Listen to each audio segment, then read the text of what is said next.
Merhaba arkadaşlar, nasılsınız? Bugün indüksiyon akımına başlayacağız. İndüksiyon akımı yani herhangi bir pil, üreteç kullanmadan arkadaşlar nasıl elektrik akımı meydana getireceğiz? Yani manyetik alanı kullanacağız ve bu sayede nasıl elektrik akımı üretiyoruz? Buna bakacağız arkadaşlar. Bu indüksiyon akımı konusu arkadaşlar 2 ders sürecek şeklinde planladım. Birinci dersimizde manyetik akı ve indüksiyon akımı ile ilgili kısımları göreceğiz arkadaşlar. İkinci dersimizde de tel üzerindeki EMK yani potansiyel farkı ve öz indüksiyon akımına bakacağız. Hemen manyetik akı diyelim arkadaşlar. Şimdi manyetik akı dediğimizde arkadaşlar bir çerçeveden, tel çerçeve içerisinden geçen manyetik alan çizgi sayısını kastediyoruz arkadaşlar. Akı daha öncesinde ışık akısı olarak işledik biliyorsunuz. Bir yüzeye düşen foton sayısı ile ilgili bir büyüklükte arkadaşlar.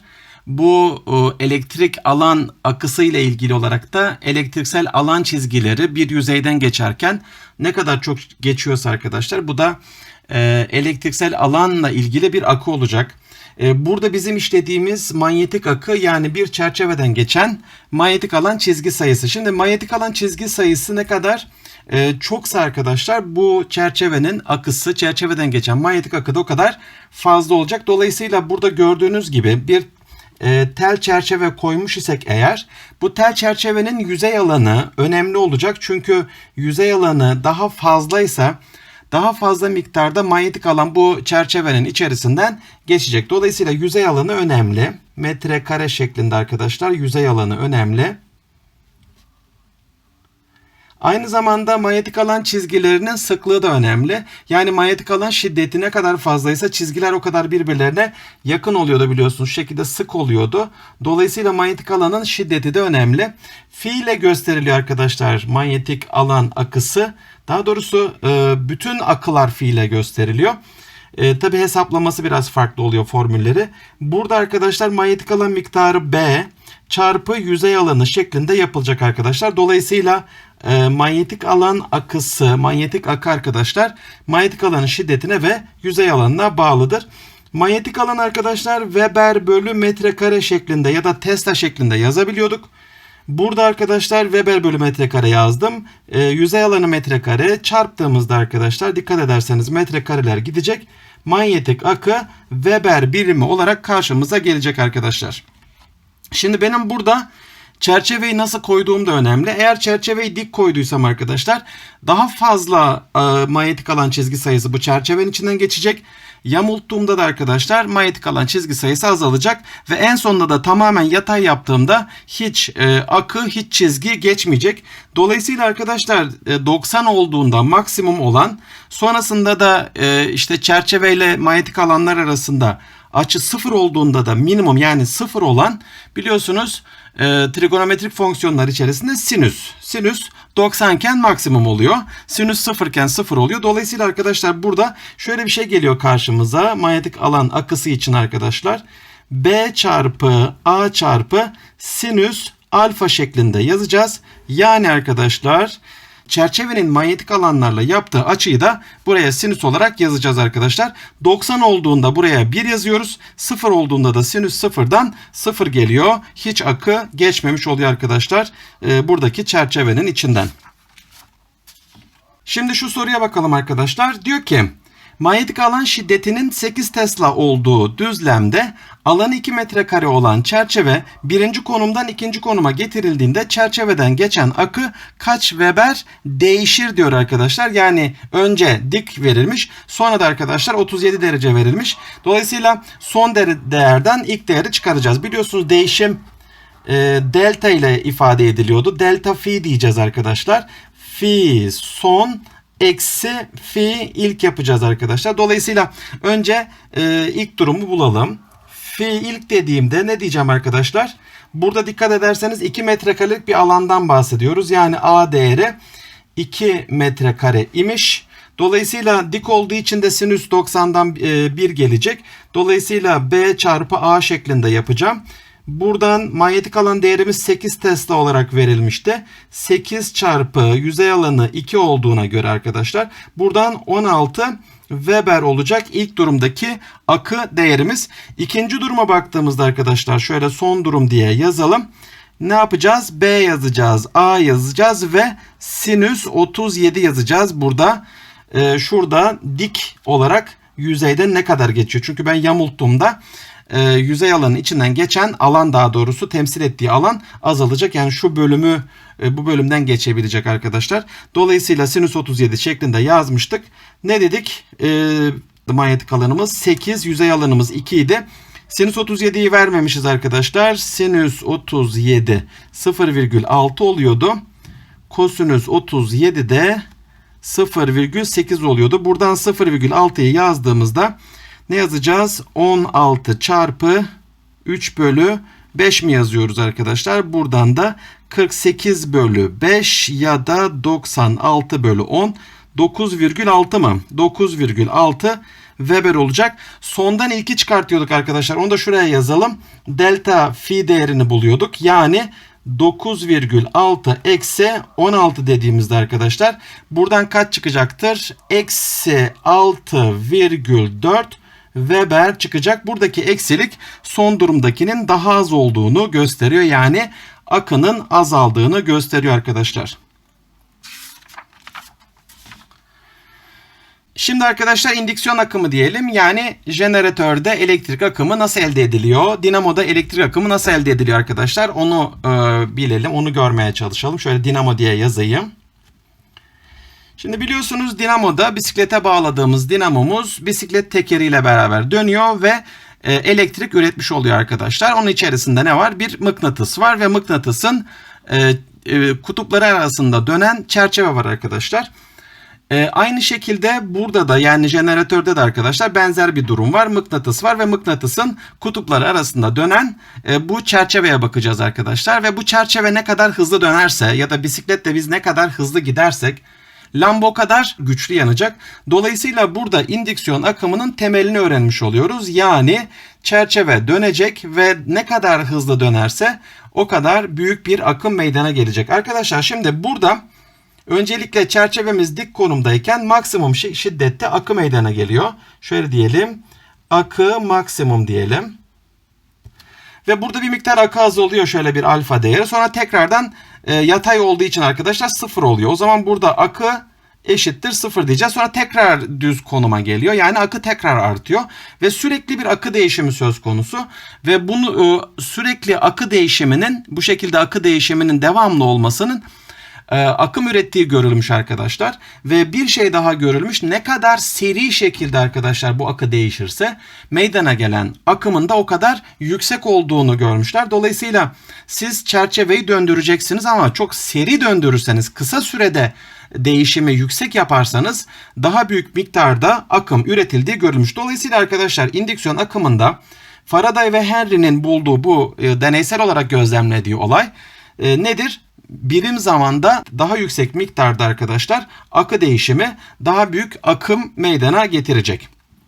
Dolayısıyla burada formülünü görüyoruz arkadaşlar. Şu akı değişimi biliyorsunuz. Akı değişimi ve bu da arkadaşlar zaman. Yani delta fi bölü delta t yapıyoruz. Şurası Weber oluyor biliyorsunuz. Zamanda saniye olarak kullanılıyor. Dolayısıyla Weber bölü saniye birimi cinsinden bir indüksiyon EMK'sı buluyoruz. Yani indüksiyon gerilimi buluyoruz arkadaşlar. EMK diyoruz, yani potansiyel fark meydana geliyor. Bu çerçeve üzerinde arkadaşlar.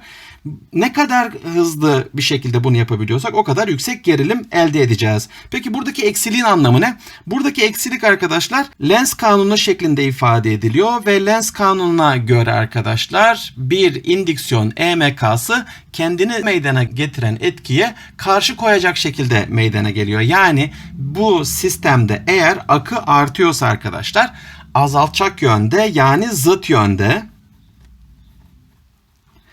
yönde bir indüksiyon EMK'sı meydana gelecek.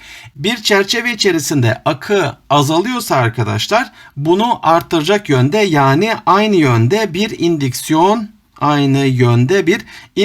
EMK'sı meydana gelecek. Yani buradaki eksilik Şunu diyor arkadaşlar, indüksiyon akımı kendisini oluşturan etkiye karşı koyacak yönde meydana getirecek demektir arkadaşlar. Şimdi arkadaşlar şu soruya bakalım. Diyor ki 0,4 metrekare yüzey alanına sahip tel çerçeve 5 çarpı 10 üzeri eksi 4 Weber bölü metrekare şiddetindeki manyetik alana paralel durumda iken 0,02 saniyede dik duruma getiriliyor. Çerçeve üzerinde oluşan indüksiyon EMK'sı kaç volttur? Şimdi arkadaşlar öncelikle şuraya fi ilk değerini yazalım. İlk fi değeri arkadaşlar paralel olduğu için herhangi bir şekilde içinden manyetik alan çizgisi geçmeyecek. Dolayısıyla ilk durumda akı sıfırdır. Son durumda da arkadaşlar maksimum değerdedir. Çünkü dik duruyor. Çizgiler bunun içerisinden maksimum şekilde geçecek. Ve burada B çarpı A'ya göre bulacağız arkadaşlar. B değerimiz, manyetik alanımız ne kadar? 5 çarpı 10 üzeri eksi 4 çarpı arkadaşlar 0,4 metrekare. Bu son durumdaki akı değerimiz arkadaşlar. Ve buradan çarptığımızda 20 çarpı 10 üzeri eksi 5 Weber olarak çıkacak arkadaşlar. Dolayısıyla son eksi ilk yaptığımızda, yani neydi ifademiz? İndüksiyon EMK'sı eşittir eksi delta fi bölü delta t şeklinde yazıyorduk. Eksilik Lenz kanunundan geliyor demiştik. Son 20 çarpı 10 üzeri eksi 5 eksi ilk 0 bölü ne kadar zamanda gerçekleşti? 2 çarpı 10 üzeri eksi 2 saniyede meydana geldi arkadaşlar. Dolayısıyla burada ne çıkacak? Eksi 20 ile 2 sadeleşti. 10. Buradan 10 üzeri eksi 2 yukarı çıktı arkadaşlar. Ne oldu? 10 üzeri eksi 3 mü? Dolayısıyla ne olacak? Eksi 10 üzeri eksi 2 volt olarak arkadaşlar meydana gelecek. Yani 0,01 volt olarak meydana gelecek. Buradaki eksilik bizim için sadece yönü bulurken önemli arkadaşlar. Onun dışında şıklarda sadece 0,01'i bulsanız da işaretleyebilirsiniz. Şimdi şu soruya bakalım. Şekildeki 2 Tesla şiddetindeki manyetik alanda yarıçapı 1 metre göstermiş arkadaşlar şurada olan çembersel telden 3 sarımlı bir sargı elde edilmiş. 3 kere sarılmış arkadaşlar. 0,01 saniyede manyetik alan 10 Tesla'ya çıkarıldığında, yani 2 Tesla'dan 10 Tesla'ya çıkarıldığında kale uçları arasında oluşan indüksiyon EMK'sı kaç volttur diyor. Şimdi biz burada sarımla ilgili bir şey konuşmamıştık ama eğer bize farklı sarım değerleri, daha fazla sarım değeri verilmişse bunu başa çarpan olarak yazıyoruz arkadaşlar. Delta fi bölü delta t olacak. Yani sarım sayısı başa çarpım olarak gelecek. Şurası nez değeri sarımdır arkadaşlar. Onu bu şekilde yazacağız. Dolayısıyla şimdi eksi 3 çarpı dedik. Ben ne yapacağım? Son fi eksi ilk fi yapacağım. Dolayısıyla yine aynı mantık. Fi son dediğimde arkadaşlar ne olacaktır? Son durumda 10 Tesla'lık bir manyetik alandan bahsediyoruz. Yüzey alanını bulmam lazım benim burada. Yüzey alanı pi r kareden, pi değerini burada vermiş. 3 çarpı 1'in karesi, yarıçapı 1 olduğu için 3 metrekarelik yüzey alanına sahip. Dolayısıyla son fi'yi bulurken b çarpı a'dan, B değerimiz 10'du. Şurada son değer olarak. Yüzey alanımız da 3 olduğu için arkadaşlar fi son değerimiz 30 Weber oldu. İlk durumu yazalım arkadaşlar. Fi ilk dediğimizde ne yapacağız? Yine B çarpı A yapacağız. Bakın dikkat edin, burada herhangi bir açı değeri yok. Zaten sayfa düzlemine yerleştirilmiş. Dolayısıyla maksimum değerde akım meydana geliyor. Manyetik alanımız 2 idi. Yüzey alanımız zaten 3 metrekareydi. Buradan da arkadaşlar 6 Weber'lik bir manyetik akım meydana geldi ilk durumda. Dolayısıyla ben ne yapacağım? Son eksi ilk, yani 30 eksi 6 yapacağım ve bu fark ne kadar zamanda meydana geliyor? 0,01 zamanında şuraya aşağı yazacağım. Yani 10 üzeri eksi 2 şeklinde yazdım arkadaşlar. Buradan yukarısı çarpıldı. Daha doğrusu kaç geldi? 24. 24 kere 3'ten 72 mi? Eksi 72 çarpı 10 üzeri 2 volt olarak meydana gelecek arkadaşlar. Ve şıklarda bunu işaretleyeceğiz. Değil mi? Yok, bir işlem hatamız yoksa bu şekilde işaretleyeceğiz arkadaşlar.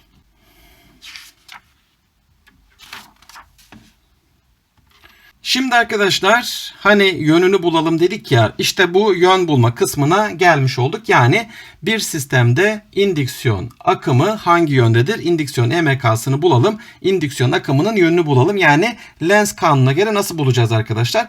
Şimdi şunu demiştik hatırlarsanız, eğer bir sistemde akı artıyorsa bunu azaltacak yönde, yani zıt yönde, şöyle diyelim, artıyor ise zıt yönde olacak, azalıyor ise aynı yönde meydana gelecek arkadaşlar. Peki şimdi bu mantıktan yola çıkarak yapalım. Şimdi öncelikle burada benim bir tane mıknatısım var ve sisteme, yani bu bobine yaklaştırılıyor arkadaşlar. Öncelikle burada benim bu mıknatısımın manyetik alanları N'den çıkacak şekilde, şöyle, öyle değil mi? Ve ben bu manyetik alanları buna yaklaştırıyorum. Yani bu çerçevenin içinden geçen akım miktarı arttı arkadaşlar. Ve akım miktarının artması, yani bakın artıyor ise zıt yönde oluşturacak demiştik. Dolayısıyla öncelikle bu sistemden şöyle bir manyetik alan geçiyor. B sistemin manyetik alanı bu. Yani bu mıknatısın bunun içinde meydana getirdiği manyetik alan sağa doğru arkadaşlar. Ve artan bir manyetik alan. Şöyle diyelim, artıyor diyelim. Ve artma durumunda da ters yönde, şöyle çizelim arkadaşlar, B indüksiyon değerinin buna ters yönde olacağını biliyoruz arkadaşlar Lenz kanununa göre. Şimdi sağ elimizi aldık, bu şekilde koyduk. Baş parmağımız manyetik alanı gösterecek şekilde bobin üzerine koyduğumuzda arkadaşlar, biliyorsunuz bobinde baş parmak manyetik alanı gösteriyordu. Parmaklar da arkadaşlar akımı gösteriyordu. Dolayısıyla akım şu şekilde parmaklarımızın gösterdiği yönde tel üzerinde dönecek arkadaşlar. Şu şekilde bir akımı çizeceğiz. Yani akım olarak şöyle bir indüksiyon akımı meydana gelmiş olacak. Yani direnç üzerinden sola doğru, şöyle diyelim, indüksiyon akımının yönü sola doğrudur arkadaşlar. Şimdi şu alttaki şekle geçelim. Diyor ki burada mesela şöyle bir elektron mıknatısımız var arkadaşlar. Yani pilli bir düzeneğimiz var. Biliyorsunuz pil bir manyetik alan meydana getiriyor. Bu şekilde akım meydana getiriyor. Ve bobinde de arkadaşlar bir manyetik alan meydana getiriyor. Ve bu manyetik alan bunun etrafında bir etki oluşturacak. Ve bu etki azalacak. Çünkü bu mıknatıs uzaklaşıyor. Elektron mıknatıs uzaklaşıyor. O zaman burada azalan bir manyetik alan bulacağız. Şimdi öncelikle bunun manyetik alanı nereye doğrudur? Şöyle akımın yönünü yazdığımızda arkadaşlar, akım bobinin üzerinde şu şekilde gidiyor mu? Şöyle i diye yazalım arkadaşlar. Ve bobinde parmaklarımız manyetik akımı gösteriyordu. Baş parmak manyetik alanı gösteriyordu. O zaman manyetik alan bu tarafa doğrudur. Ve şöyle hemen manyetik alanın çıkış yönünü gösterelim. Ve dolayısıyla burası N kutbu, burası da S kutbu oluyor demiştik. Yani bunun bir elektromıknatıs olduğunu söylemiştik. Elektromıknatıs. Ve aynı zamanda da bu bobinin içerisinde de aynı yönde bir manyetik alan meydana getirecek. Bu B sistem arkadaşlar. Ve bu B bunun sağladığı B'dir. Ve bu uzaklaştığı için hareket yönü bu tarafa doğruymuş. Yani azalıyor arkadaşlar. Ve şöyle azalıyor diye yazalım. Azalıyor. Peki azalıyorsa ne yapacaktı bu indüksiyon Lenz kanununa göre nasıl meydana geliyordu arkadaşlar? Aynı yönde bir B indüksiyondan bahsediyoruz arkadaşlar, azaldığı için. Peki bu tarafa doğru bir B indüksiyon meydana getiriyorsa parmaklarımız nereye doğru bir akımı meydana getirecek? Şöyle değil mi? Dolayısıyla arkadaşlar şöyle bir indüksiyon akımından bahsediyoruz. İndüksiyon şöyle olacak. Yani direnç üzerinden sağa doğru şöyle geçecek arkadaşlar. Yani bobin üzerinden böyle gidebilmesi için tel üzerinden de şu yolu takip etmesi gerekiyor arkadaşlar.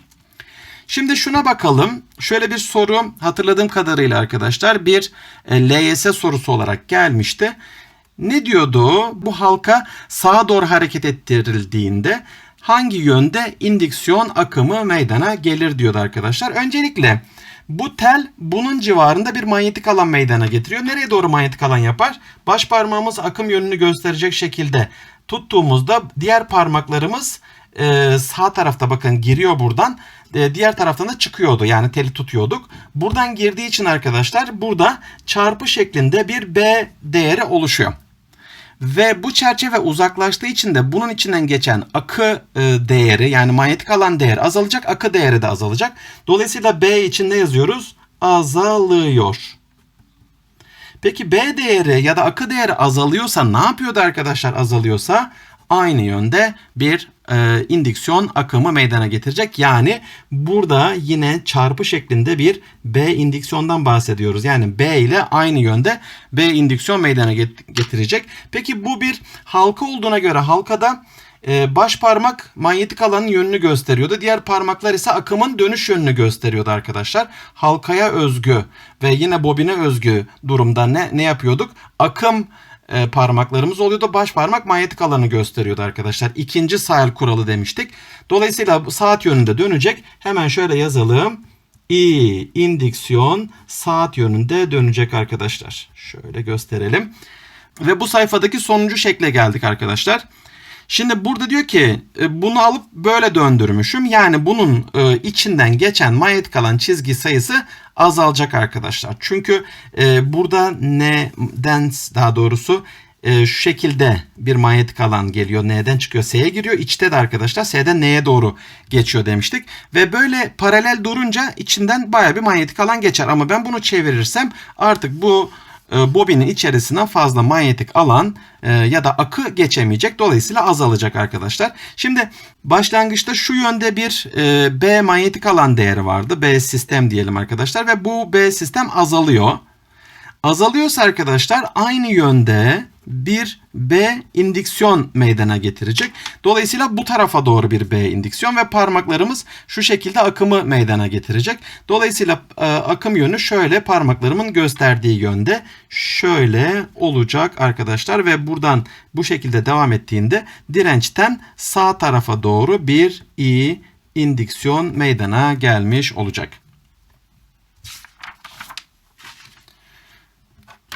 Şimdi şu soruya bakalım. Şekildeki tel halkanın bir manyetik alana girerken diyor, manyetik alanın içerisinde ve manyetik alandan çıkarken arkadaşlar üzerinde meydana gelen indüksiyon akımının yönünü bulunuz demiş. Şimdi arkadaşlar sistemde manyetik alan şöyle gösterelim B diye sayfa düzleminden içeri yani çarpı durumda arkadaşlar ve çerçevemiz burada giriyor.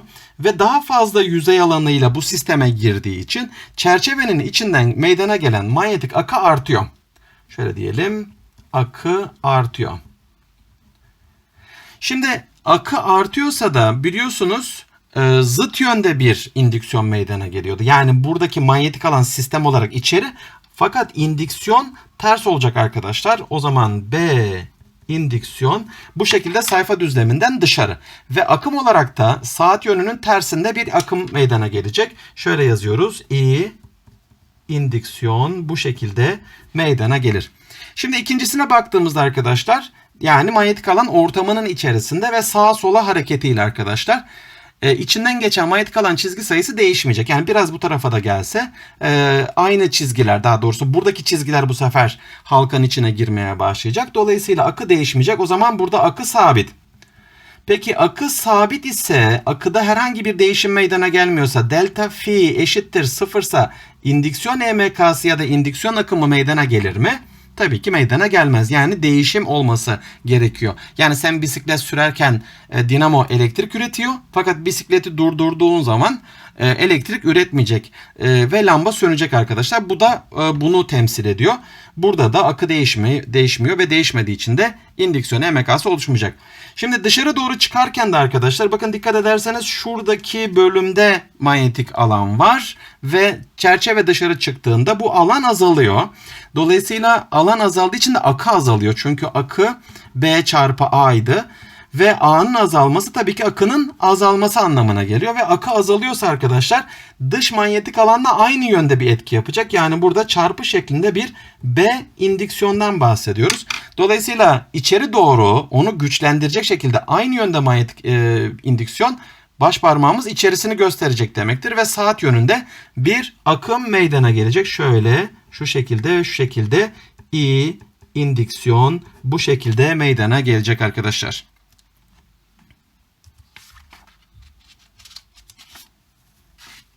Şimdi arkadaşlar son sorumuza bakalım. Bu dersimizin son sorusu olsun arkadaşlar. Şekildeki mıknatıs bobinin içine doğru V hızıyla hareket ettirildiğinde R direncinde bir indüksiyon akımı oluşuyor diyor.